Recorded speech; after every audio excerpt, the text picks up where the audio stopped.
Thank you for that. Is this on? We on? Yeah. So thank you for that very kind introduction, Paul. I'm very honored to be here and to address you today. In the interest of time, I'm actually going to run through this very quickly to leave time for questions. My general experience when giving this sort of lecture is there's always more questions than there is time. So I will also leave at the very last slide my contact information. You can contact me. And then I think Yvette will be posting this on our website, so this will also be available in advance. So my title is a little ambitious. It's called The Future of Healthcare. And what I hope to do is to take you through, after a brief introduction about who I am, and Paul covered most of that, where are we headed? What are the challenges that healthcare is facing? What are the grand trends that are at play? And then delve into more the role of information communications technology, the role of technology and service innovation, and then get down to the meat. In other words, what is it that we can do as an academic institution or as academic institutions? And what role is there for things that we already are working on and things that we could be working on? So things like ubiquitous embedded sensing, elder care, security and trust, and services. This is sort of a new field, new research area in the field of services. And then I'll talk about what the future holds and how we're in the process of forming this healthcare Information and Communications Technologies Services Innovation Center. We're not very good at the names yet, so we'll try to shorten that and make it a nice compact acronym before we go with it. So let me start with the grand issue here in healthcare. This is best shown to you in a graph, and this graph really has an x and a y-axis here, and the x-axis is the graph actually shows the age of the population profile, if you will. The x-axis is the age of the U.S. population broken up into 10-year bins. So each data point represents the raw value. Oh, that thing died. Let's see if this one works. Yes. So each data point here represents the raw value of everyone from ages 5 to 14, let's say, and it's roughly about 42 million people in the population as of the year 2000. Right? So this shows you the population of the U.S. and the number of people at each different age group.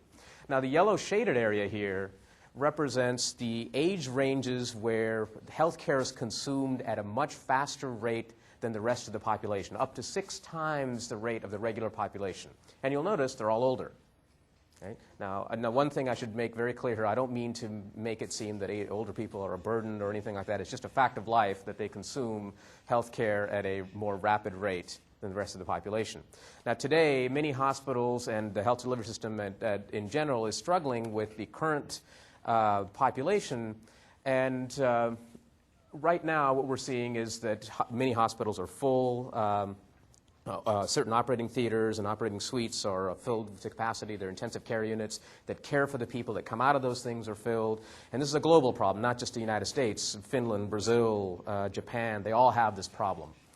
Now, every 10 years, each of these data points moves over one bin, right? So every 10 years, people 55 to 64 turn into 65 and 74-year-olds. Now, what happens? If you move 10 years and you're at this point on the curve, then you effectively double or more than double the population in 10 years. But those people consume healthcare at 6 times the rate, right, as the regular population. So you actually make this into a much larger problem. Now what about that peak way up there? That is 5 times this peak. So what I'm really saying, and those people will consume healthcare at 6 times the rate. So this is a pretty daunting problem. Now added to this problem is, and again, this is another way of looking at the problem. You can see who is actually hospitalized. People in the 45 and under are at this low rate, and people 65 and older are at the very high rate. And they die of very many of the chronic diseases, heart disease, cancer, stroke. And chronic means it's a problem that once you're afflicted with a stroke, for example, you continue to be dependent on the healthcare system for all sorts of things. Medication, your physical therapy, for example, or you may need to see the doctor more frequently. And all these things increase the cost of the healthcare system. And again, they're all chronic diseases. And on top of that, what we have here is a chart from the American Association of Medical Colleges. These are the total amount of matriculations from 1994 to 2005, and you'll see it's almost exactly flat at 16,000. The coefficient is 56. That means every year only 56 people in the nation increase. In terms of, you'll increase by 56 people the total amount of people that graduate from medical school. This is entry to medical school, so there's some attrition, but the people actually graduate from medical school is probably a little bit smaller. So what is this? It means that people, the healthcare system is being taxed by more people who need to use it, and they're using it with greater frequency. Most of them are from chronic diseases that generate more and more use, and you don't have enough workforce. Now, the nursing trends are a little bit similar, although they're a little bit more optimistic. So I mentioned that there's a worldwide age wave, and it's exactly right. So this is from the UN, and I have Mike Eklund to thank for this.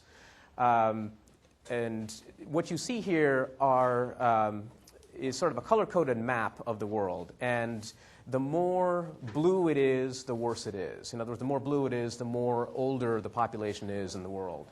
So by 2050, look at this. Right? You get the point. And here's another way to look at it. Again, this is across the world, and the percentage of the population that's 65 and older is increasing. That's largely the point here. So added to this trend, there are a number of trends that I'm going to play out here, and some of them are good and some of them are bad. It's just to give you a flavor of what's happening in the world of healthcare. And one of the things that's happening is that elder care is moving back into the home. So at the turn of the century, it used to be that your extended family also lived with you. Your grandmother, your uncles, sometimes they lived with you, especially if they were older. And over the years, we have a reasonably shameful history of institutionalizing our elderly. And we put them in poorhouses and insane asylums, and we put them in hospitals, and eventually we gave them some independence in nursing homes and assisted living facilities, and now they're moving back home, right?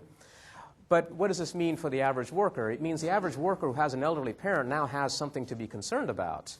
And that's because you have to monitor not only your children, but possibly your elderly parent. And one way to actually save costs in moving them from the hospital outward is really to do home care. In other words, keep them out of institutional settings, but still provide them care in which you can care for them. And today, this productivity for home care is really poor. Usually what happens is a nurse gets in a car, and he or she drives out to a location and cares for an elderly individual. It's not always elderly, but someone who has some sort of affliction that keeps them homebound. Now, that means that you waste a lot of time in commuting, you waste a lot of money for fleet costs and for paying for gas, and delivery of the services is not nearly as good as you could get if you were in institutional settings.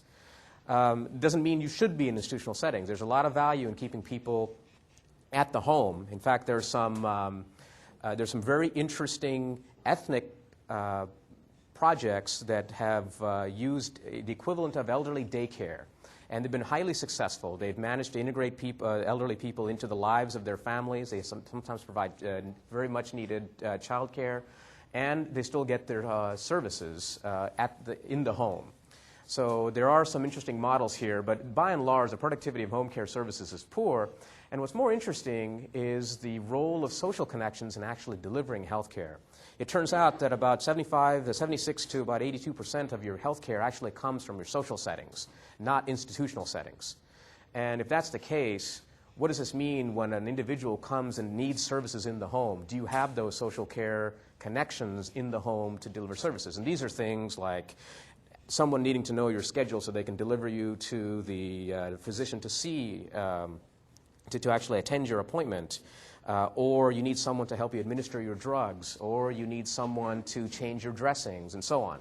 So these are the sorts of things where the social connections come into play. And later on, we'll see how some technologies might be able to help us. So I mentioned earlier that workers are particularly concerned about their elderly family members, and one of the surveys here actually shows this. By 2005, nearly 40% of the population will be concerned about caring for a patient as much as caring for their own children. Caring for an elderly parent. So again, the idea is that the amount of elderly is increasing, but the people who can actually care for them is actually decreasing. Now, added to this, there are a number of things that have developed over the years that have made the healthcare delivery system a spectacularly effective system. But they've also done a lot to increase costs and lead to some of the problems we have today. And one is this trend is really the idea that end-stage care has evolved into long-term management. So over the years, we've gotten really good at doing transplants, at implanting devices in people and keeping them alive longer, and even with a better quality of life. But what that's done is it's leading to a point where they reach where they need a lot more care services. Every pacemaker you implant in someone to start their heart or to keep their heart in synchronization costs money. And those things increase costs. They often lead to better quality of life, and sometimes they don't. And the evidence for what does and what doesn't is still sort of being debated. But here's a quick list of things that we've done in the past and are continuing to do. Xenotransplants,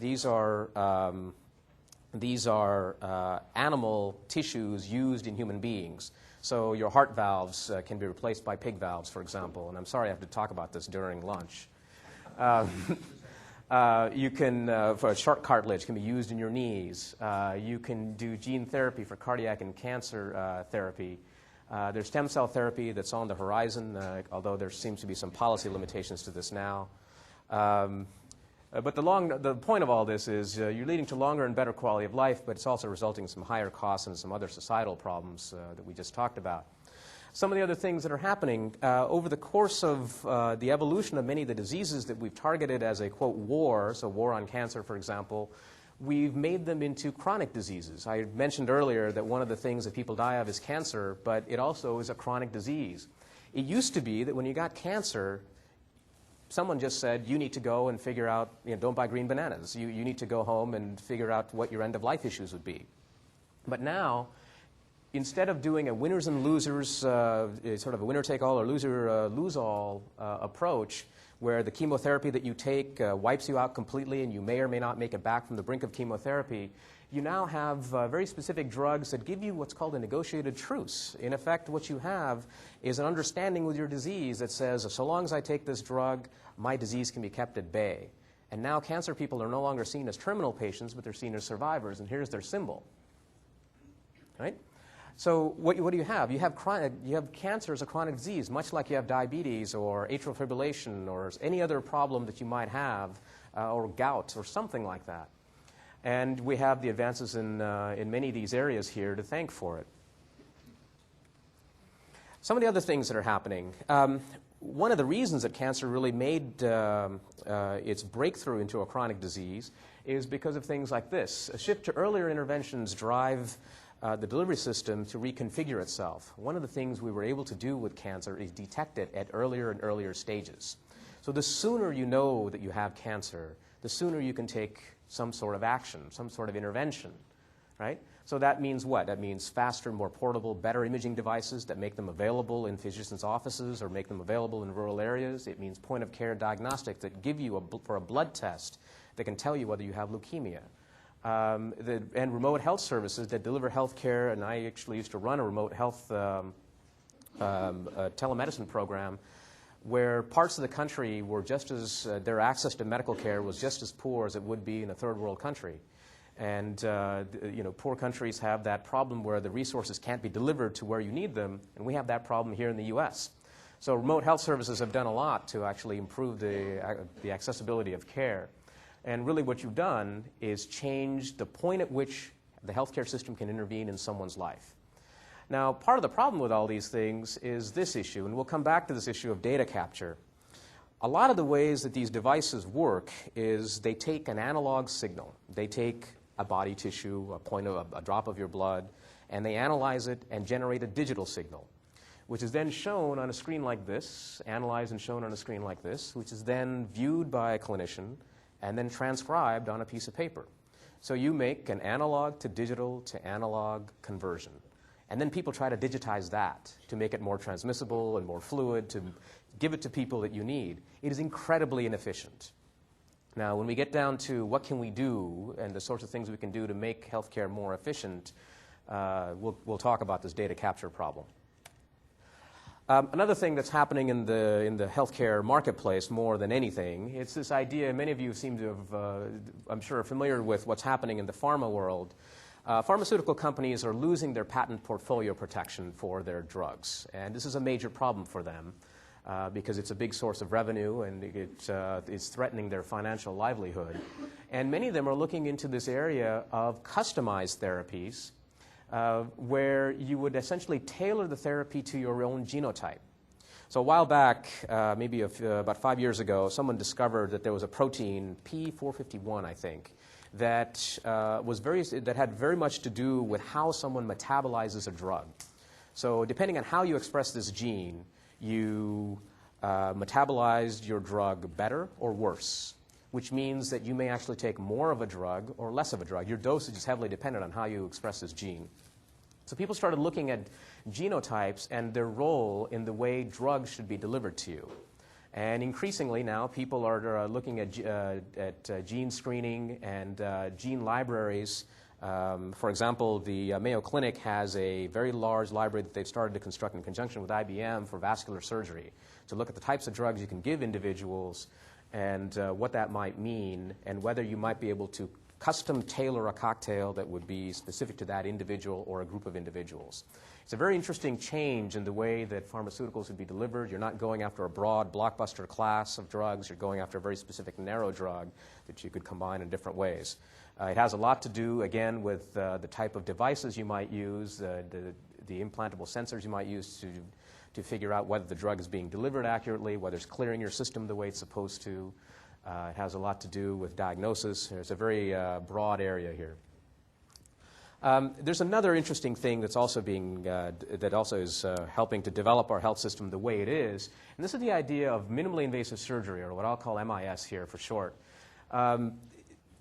The devices that people have created over time have gotten smaller, more functional, more dexterous, and what they've really done is given people the ability to not have to undergo such a radical invasion of their body to have some sort of surgery. And you've all heard, how many people have heard of arthroscopic surgery for knees? Right? It's pretty popular. Everyone knows about this. It used to have a big, long scar on your knee because that was the only way you could get access to it. Now you can do it through 2 pinpoint holes. Right? And what does that do? Well, it reduces the trauma for a patient. It reduces the discomfort. It increases the healing time. A lot of real benefits. So where is the real growth occurring?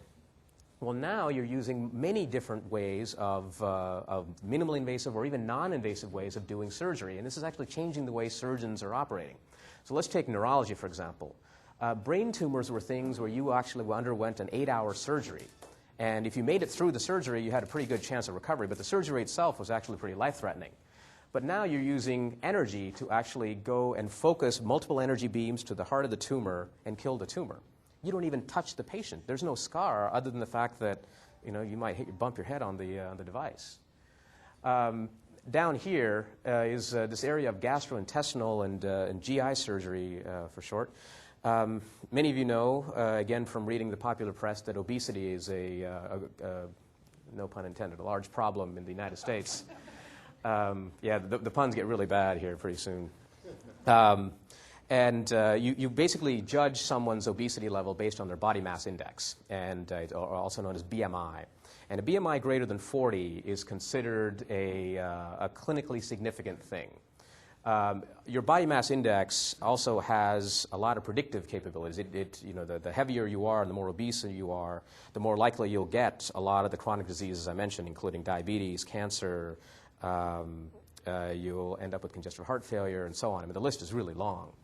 So what people are doing is they're saying, look, if you're so morbidly obese and you can't control your obesity through diet and exercise, then maybe you can use other means, other surgical means to correct it. And I don't mean liposuction. I mean physically reducing the size of your stomach or zapping your stomach with a pacemaker so that you can feel as if you are full, and so you'll eat less and your caloric intake will decrease. So here they are, right? These are some of the other areas where, and these are all put in through a very small laparoscopic approach. Now, what's also interesting here are some of the unanticipated consequences of developing these systems. We know that being skinny is fashionable, and many people want to be skinny. So what do? It turns out that if you're on the borderline between 40 and 41, you're considered a borderline patient for this, and many physicians will suggest that you go and try diet and exercise, see if you can make yourself less eligible for these sorts of procedures. right? Because one of the big problems with gastric bypass, for example, is you can reduce your caloric intake, and it can be such a big shock to your system you can die. So they really try not to give patients these therapies. But what do patients do? They try to game the system. They go out and gain weight, because it's simpler to gain weight and get one of these procedures than it is to try and lose weight and keep the weight off. It's a sad fact of life, but it does in fact happen. And again, the same things are here. You use endoluminal approaches to get to the heart and squish back the plaque. You use little chicken wire scaffolds to squish back the plaque and keep it away, and then the scaffold itself continues to elute a drug that keeps it open. So what's really happening? Well, the larger trend here is that surgeons are no longer needing to directly see or touch the tissue that they work on. That's a pretty radical new approach for surgeons. And minimally invasive surgery is moving toward using the natural guides of your body, the vasculature of your body, the lymphatic system, the ear canal, any canal or any way to get access to a particular part of the body. That's really where it's going. Here's some interesting areas. Now, one of the areas that's really hasn't, they've used minimally invasive approaches to look at to get at the heart, but you can't get behind the heart. And so the dexterity of the systems is really a problem for some areas. People are also looking at networking the operating theater, because the operating theater, again, is an incredibly sensor-rich environment. There's micro-robotics, some very flexible micro-robotics that might be able to get behind the posterior aspects of the heart. Energy-based surgery you talked about, and auto and remote navigation, so that you can actually push a button, in effect, and have a very tortuous set of arteries be navigated by a computer, whereas human skill can't do it. So this is a very ripe area. It's a very fascinating area in healthcare. And here's a little bit about minimally invasive procedures. This is from an article by Mack in the Journal of the Medical Association. I'm sorry it's so small, but you can look at it online. It basically shows the percentages of various specialties, general surgery, gynecology, thoracic surgery, and so on, that are actually using minimally invasive approaches. And interestingly enough, the minimally invasive approach, general surgical approaches, cause more damage than they need to, right? I mean, you think surgeons are very refined individuals, but they all started off as barbers. And they had very crude tools, and they've gotten much more refined since then. But really what happens in surgery is that you spend more time recovering from the trauma of the surgery, in other words, just getting access to the heart to do the repair, than the actual repair itself. The actual repair is very quick. But the fact that you have to push aside the lungs and deflate the lungs and open the chest, all that stuff makes things much more complex. And so there are tremendous productivity gains from getting minimally invasive surgery working for a particular specialty. And these benefits accrue to lots of people. Now, hospitals really benefit, because hospitals are in the capital asset business. They run big, expensive things that no one else can afford to run. An operating theater, an intensive care unit, medical imaging. All of these things are run by hospitals, and they run it for you so that physicians, when they use it, can go and utilize their facility. That's how they make their money. So when you go into an intensive care unit and you come out, you'll be greeted by 2 bills at your doorstep, one from the hospital and one from the physician. The hospital gets a technical fee for using the facility. The physician gets a professional fee for actually doing the service. So what's really happening is that if you can ship more people through your facility by using a minimally invasive approach, because they stay for less time and they can go through faster, you actually can become more profitable. So it benefits them. And it benefits physicians economically, because they can see more patients. So this has actually had a great deal of uptake, but it, again, doesn't work for all specialties and all cases, and those are really the ripe areas for research. Now, another trend that's been going on for a very long time is this idea of the bionic man. Who was around to see Lee Majors in the show? Not very many. Many of you don't know Lee Majors. And woman, yeah, that's right. And I think there was a dog, too. Anyway, so this idea of the bionic man is that the patients are accepting the idea of having things implanted in them. And I'm only going to show you 10, but there are at least 100 things you can implant in a human being. And going in order, this is a cochlear implant to help you hear better. This is an artificial retina to help you see better. This is artificial cartilage, or in some cases your own cartilage that's grown and implanted back in your knees. This is an artificial disc. If you have a disc problem in your spine, this is a coronary stent, which is also being used in renal stents and femoral stents in your thigh. It's used in your carotid arteries. It's used in your brain. It seems like these things are everywhere. This is an artificial hip. This is what's called a ventricular assist device. It's a device about the size of my thumb that if you have a very flabby heart, it's old, you've drunk a lot over your life, and you've smoked, and your heart can't pump very well, you put this in series with your heart, and it helps you pump. It's about this big. It's a very clever device. This is a pacemaker, and it's used in many areas. It's used for urinary incontinence. It's used for it's used in your stomach to zap it and effectively make you feel as if you've had a full meal. And it's used in your heart. And increasingly, these stimulators, a version of this is being used in the brain. And these are all sorts of patches. These happen to be hernial patches used for inguinal hernias, but they use these sorts of Dacron patches in the heart for congenital heart disease. They use it for repairing all sorts of things and making new arteries and new structures. But the point of all this is patients accept the idea that they can be implanted. Now, what's happening here is that these devices are getting extremely smart. They not only detect what's going on with you, they also help other people who care for you know what's happening. So what they do is they transmit information. So it's very possible that you could have a ventricular assist device, a cochlear implant, and possibly a diabetes. I'm sorry, I didn't mention this is a glucose monitor that's implanted right underneath your skin and tells you what your insulin levels are if you're a diabetic. So you could at least have 2 or 3 of these coming in. Now, what happens if you come into the emergency room and you come in with 2 or 3 of these devices? What happens if a paramedic sees you? Now, paramedics are trained in community colleges. They generally don't get the training for these devices, so no one knows if the devices failed or if you failed. In fact, physicians don't even know how to address this issue. So this is a particularly difficult problem that hospitals will face and are currently facing about the number of devices that are coming in on one patient and how they should respond and what they should do. I borrowed this slide from Paul Wright, and this is the idea, another trend here, where many of the devices that you saw here, the sensors that were developed over the course of time are now being embedded in jewelry to reduce the stigma of a disease. So you don't have to have this big honking thing on the side of you anymore. You can have it in your wristwatch. MIT is working on a ring that is a blood pressure cuff. Carnegie Mellon is working on a language translator that you put on as a set of glasses. And essentially what it does, it's got a camera and a microphone. The camera looks at you and looks at your lip reading. It basically reads your lips. The audio basically takes your voice and it triangulates the two and gives you subtitles in your glasses. I don't make this stuff up.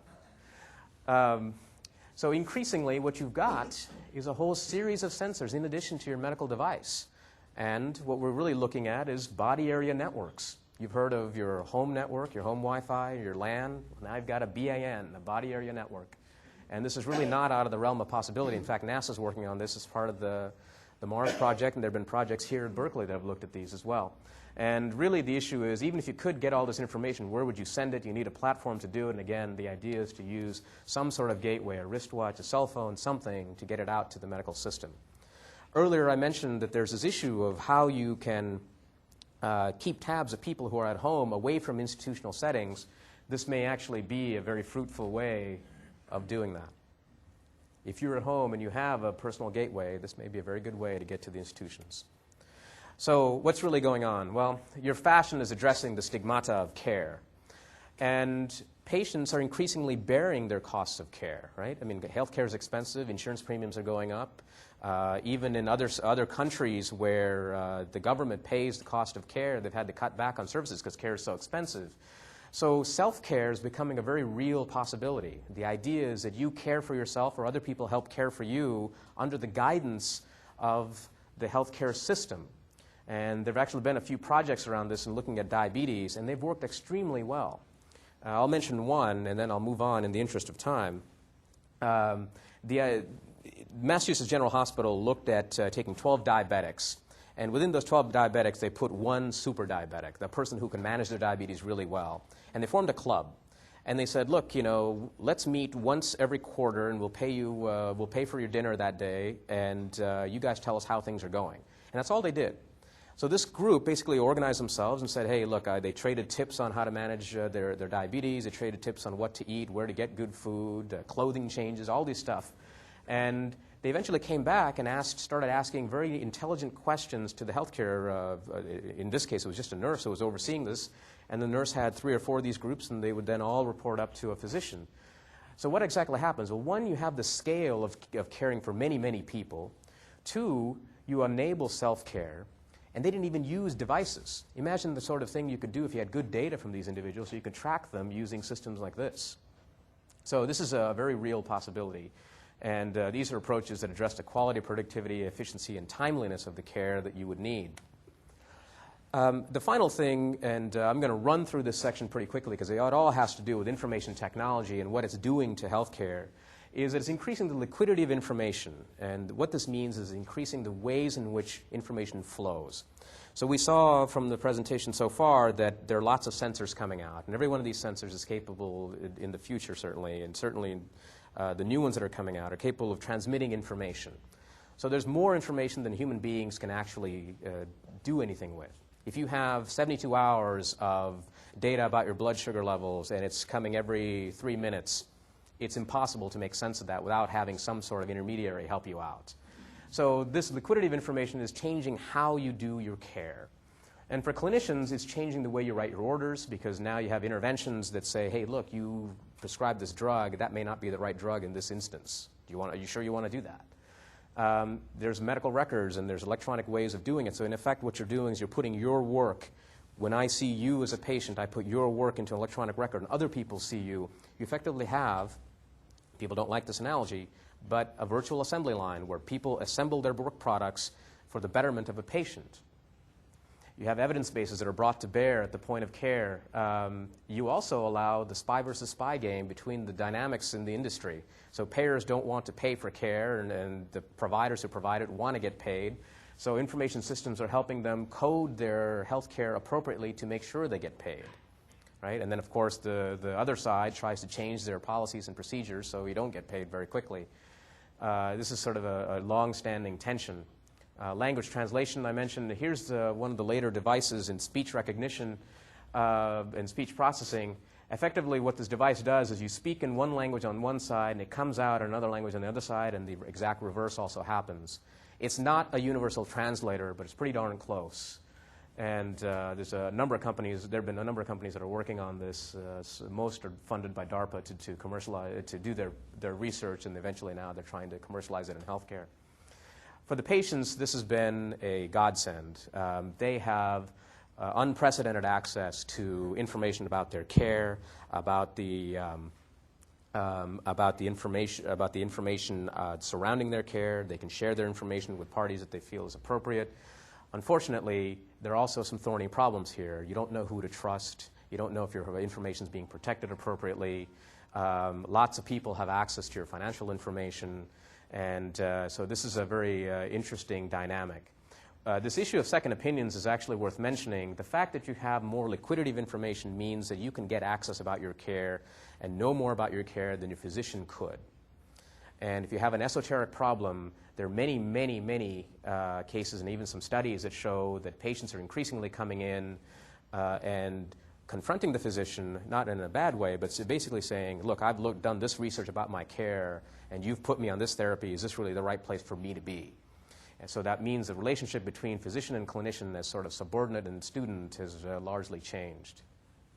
If you want a resource for this, the Pew Foundation, PEW, has lots of wonderful surveys about healthcare and internet life. It's a very fascinating place. So here we are in information technologies. I mentioned that nearly all information technologies will transmit something, and it's the role of IT to do something with it. But what does this really mean? It means that you can now decouple diagnosis and treatment. It used to be that I needed to be in the same room as somebody, within a meter of someone, to be able to listen to their heart. I put the stethoscope in my ear, and I put it on their chest, and I could listen to it. In the old days, I had to put my ear on their chest, right? So what happens now? Well, I have a sensor that can listen to my heart, and it can ship that information across the room. It can ship it to a different part of the building. It can ship it to a different building. It can ship it to a different country. So if you can decouple diagnosis and treatment, you can also decouple brain power and manpower. The person who needs to make the decision about what to do doesn't have to be the same one who actually does it, right? And in fact, this little system down here is exactly that. This is an electronic intensive care unit. What these people do is they sit in a bunker in this heart of the city, and they manage multiple intensive care units in multiple hospitals in one location. They completely instrument it up. This is actually a commercial product. They completely instrument it up. They get all the monitors, and they look at multiple patients. They have a series of information technology alarms that say, here are potential problems you might want to address. They have a video and audio link with every room, and they manage people on a routine basis. Now, it used to be that a person like this physician would have to work in one intensive care unit and see 10 beds. And they could work maybe 16 hours a day and then get tired and have to go to sleep before they started making gross errors. Now, they work 8 hours in a shift. They see up to 120 beds, and they have a fine life. So this is a very interesting way of separating brain power from manpower. So what exactly happens? It's not that the people at the far end don't know when to give a drug or when to pull out a chest tube or how to do it. They need to know the circumstances that are relevant. They need to know the context in which what can occur if they did it. And they need some guidance, which is really what this person provided in the first place. It just so happens they happened to be there, so they did it themselves. So if you can put them in another location, you can certainly get a lot of interesting reconfigurations of the healthcare delivery system. And it doesn't necessarily have to happen institution to institution. It can happen in the home. So in the future, we're going to see, and a lot of this has already been, a lot of this work has started about IT acting as a broker or IT as a traffic cop in an institution. There's integration into the service processes of healthcare. And we're going to talk more about services, but I'm going to quickly run through this idea of robotics. Robotics initially started off as automation, where devices did what people used to do, and there were very specific tasks, like stocking a shelf. Then they started going into labor arbitrage. So what this means is that human beings did certain things, but they were expensive for doing those things. And so robots took that task and started to do it themselves. So here we have a device that delivers pharmaceutical substances from the basement to a different place in the hospital. And they have some navigation, they have integration with elevators, and they do a number of very interesting things to deliver these things. These are, again, commercial products. This is another one that is called a tug, and it literally acts as a tugboat. This is the robot itself, and it tugs this cart that's filled with linens and takes it up to a different floor. Unions, by the way, don't really care for this because it's taking the jobs of some of their people. But they're quickly finding out that it's only taking one task. It's not taking the entire job. So this idea of completely outsourcing individuals to robots is still not a reality in healthcare. Probably a quick question. I mean, how many hospitals on a percentage basis would be? My guess is I think the numbers are around 5 or 6%. 5 or 6%. Yeah, it's very small. And this is Michael Treat from Columbia Presbyterian. He's developed a robotic scrub assistant that uses machine vision to look at various tools that are here and hands it to him. So he basically says, number 3 scalpel, and it hands him a number 3 scalpel, and he hands it back. The thing takes it and puts it back where it's supposed to be. Now, the interesting thing here is that good surgeons bend their tools. And if you bend your tools, the machine vision gets thrown off. So there need to be some algorithms and some subsequent development for this, and they're working on it. But again, this is the job that a scrub nurse used to do, and he or she no longer has to do it, and they can move on to do other things that are more important in an operating room, like keeping tabs on the patient.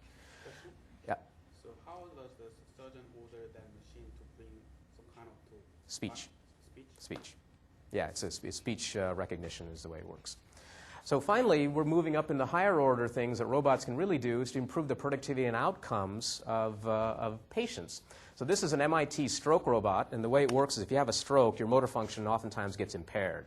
And so what you do is you undergo physical therapy, and normally human beings used to give you the physical therapy. Now a robot makes you undergo your physical therapy, and it detects where your motion is poorest and directs you to improve that area the most. And the outcomes are about 30% better than so far than human beings. And this is laparoscopic telesurgery that was part of which was developed here at Berkeley and eventually made it into commercial products. So domestic robots, I should actually mention these, but it's really unclear what these will do. The psychological aspects, I think, are probably still being studied. These are used in assisted living facilities.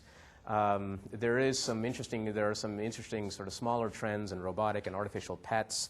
I'm really wondering what it's going to be when my toddler grows up and says he had a robot instead of a dog. But there is some evidence that people living in assisted living facilities bond well to these things, and it does, that bonding does help their outcomes. And finally, we're getting into new models of care. This is robotics and telepresence incorporated together. There's a company called InTouch Health. The gentleman who worked on the telesurgery also went on to found this. Basically what they're doing is they're using robotics and remote presence to bring people to the point of care even though they may not reside at that particular facility.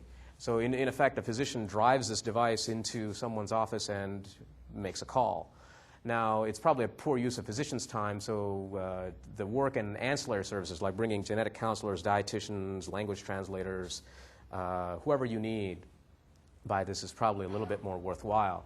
Now, the one challenge, if you play out all these trends, is in navigation. People build hospitals to last 30 or 40 years, and they don't take into account all these little devices floating through the hallways.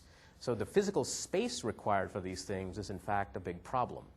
So that is something that people are starting to encounter. And another problem is if this thing has an integration into an elevator system, and so does your tug, and so does something else, who wins? Right? So it's sort of an interesting thing.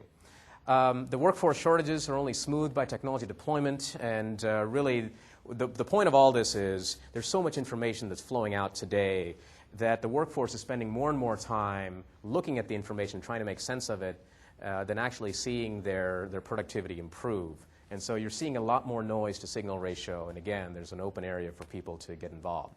So the bottom line is that healthcare is a service, and it's heavily knowledge and information dependent, and it has all sorts of services problems that come out because of this. It's a customized and co-produced. In other words, I, as the patient, provide you, my physician, information about my care so you can give me appropriate care back. Right? I give you appropriate information about my illness so you can provide me appropriate care back. It's a co-produced activity. You need both parties to do it. So that means you have problems of productivity. So far, it's a job shop operation. It's a one-on-one thing, one physician to one patient. There are no such things as population tools, really, to manage large groups of patients within a hospital. There are problems of service supply chains and problems in coordinating the services. You have a real problem in engineering the services that you would actually deliver in healthcare. And all of these have both technology and services components to them. So science, engineering, and management actually offer some interesting solutions to these things. And what we're really looking for are new tools to care for patients and new ways to increase the capacity in the healthcare system. So you're working on the services side and on the technology side. And to really sort of drive this home, here are two analogies for looking at this. And I have John Zeisman to actually thank for, as well as John Paul Jacob for this. The idea is let's take a look actually at the technological revolution. Over the course of the last century, we had the discovery of cheap energy, and development of affordable transportation and standardized parts that helped us make things of value. We got really good at making stuff. Now we have some interesting analogs. We have good computing power, easy availability of transporting ideas, and a lot of intellectual assets. We might be in the middle of a services revolution where we might be in the business of perfecting the art of doing things of value, not making things of value. Right? So if you put the two together, what can you do? Well, we're trying to look at that in CITRIS through a program called SSME, Services Science, Management, and Engineering. And it's an academic curriculum and a research area. And the idea is to improve the performance of services, and healthcare qualifies. The idea is to improve the predictability, productivity, and quality of this, and to generate new skills of people who enter the workforce. And we have, in this program, there are 4 campuses represented. Whether this is actually new science is going to be determined over the course of our research and our work. But at Berkeley, the way it works out is there are 4 colleges, and 3 colleges and 1 program, CITRIS, that have come together to found the Services Science Management Engineering program. And we're now looking at proposing a healthcare ICT services innovation center a place to look at services innovations and information technologies together. Oops. So what can services really do? Well, what SSME does is it looks at science, engineering, and management together.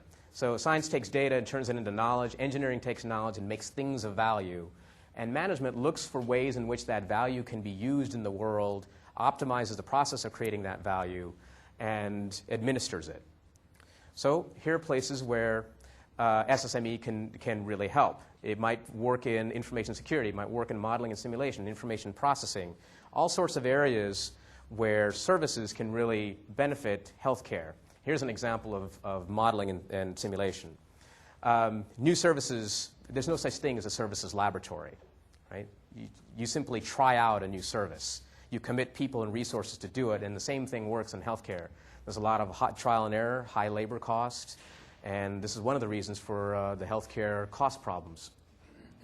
So what can you do? Well, you can use modeling and simulation to try a virtual laboratory for services. And here are some examples. You might use virtual reality to try to build new facilities and change the tenant improvement costs. And you might use Reynolds flows to look at flows of patients, right? And there's been a little bit of work in these areas. So in CITRIS, we've done a lot in the sensing of the world. Paul and Steve Glazer and all have done this in elder care. They've done it in the environment, and Ruj Nabaishi has adapted this to elder care. Here's an example of how that's been done. It's basically used a fall detector and some embedded sensing to do exactly this. And some of the experiments are currently underway. And again, there's some other work in security and security architectures to essentially improve the liquidity of information and allow people to share information back and forth. And what we're really after are these things. This is what's going on with IT. You're shifting the point of care. New devices are coming out. You have an information explosion in liquidity. There are new approaches to care. There's some new reimbursement models that are being developed because of these things. And you're working on helping the workforce. So these are all services problems. And the idea, again, is to do this. You have many ways of attacking the world and instrumenting the world. You have many clearly defined service needs. What we're really after is trying to develop some sort of services infrastructure to cobble these things together to meet the needs of the things that are up at the top. And there are bits and pieces of this underway right now. So in the interest of time, let me stop here. And what I'm really, my whole point here is to show you this, is that there is a big role for healthcare and services to come together. And this idea of healthcare, some sort of center around healthcare and services, is probably not in the far offing. And these are some of the industrial partners who have sort of expressed some interest. So with that, I'll stop and take some questions.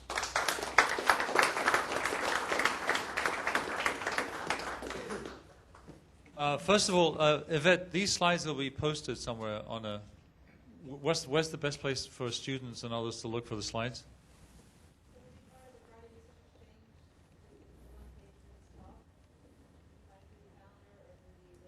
By going to the CITRIS website, they can find the slides. So I'm sure, Ravi, you hurried up a bit at the end. And there are students here from my class. Ravi is also going to speak again on Monday in that class for a little bit to review some of these issues. I had a very important note from Shankar before he left that he wants everybody to put their box of food in the garbage outside. That was his main contribution to the seminar. What he doesn't know is I put an RFID chip in everybody's box and a sensor, so if you leave without doing that, the FBI will come after you later on today. Of course, that's obviously a bad joke, too. And with that in mind, I'm going to pass the mic around for more intellectual issues that Ravi might like to address right now. So I'm passing the mic. Okay, and I'm supposed to ID Gene Rockland from the Energy and Resources Group. I've been doing some work with the California Regional Health Integrated Organizations, you know, the hospital networks. And many of the hospitals now can no longer internally do diagnostic work on some of the things they're doing, since it's more efficient to find one hospital to, for instance, read mammograms or scan x-rays. Their internal capacity to do so has been seriously decreased.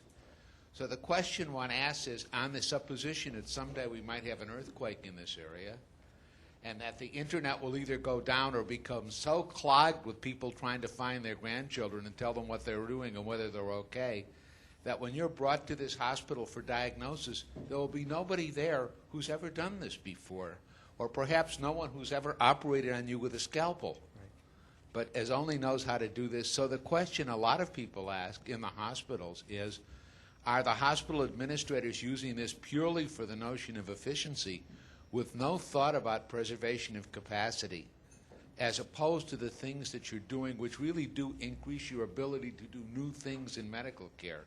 So how do you try to separate those two things, or can you? Yeah, it's a very good question. In fact, I was involved in the founding of that, of Cal Rio, and we asked them that very same question, is that if you were able to share information fluidly between all parties, you could reconfigure the healthcare system in ways that could adapt to any sort of shock to the system.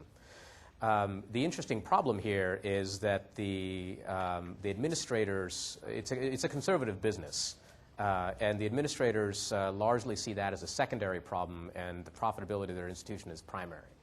The second problem is no one quite knows how to make money in adapting. Supposing you did have a shock to the system, no one knows how to adapt. And so again, the virtual services laboratory is a pretty interesting idea to try out ideas like this. If you had a shock to the system, how would you approach it? Yeah. Another question? Yes, Jay. This is... In Kagoshima, we have about 30 kind of outlying islands where we've done some interesting telemedicine projects, and Ishrata Sensei is involved with that. Can you talk a little bit more about your telemedicine experience and maybe some lessons learned from that? Yeah, I think the biggest lesson is it's not a technology-only issue. The biggest lesson we learned that it was an adoption issue that had a lot to do with instrumenting, not even instrumenting, it had a lot to do with designing your approach to fit the workflow of individuals that are currently there. And to be quite blunt, the telemedicine world is still in the earliest stages of devices that fit someone's workflow. The biggest lesson we learned is that it's very difficult, one, to design a device to fit someone's workflow, and two, that if you don't design it to fit someone's workflow, they're very unlikely to adopt it.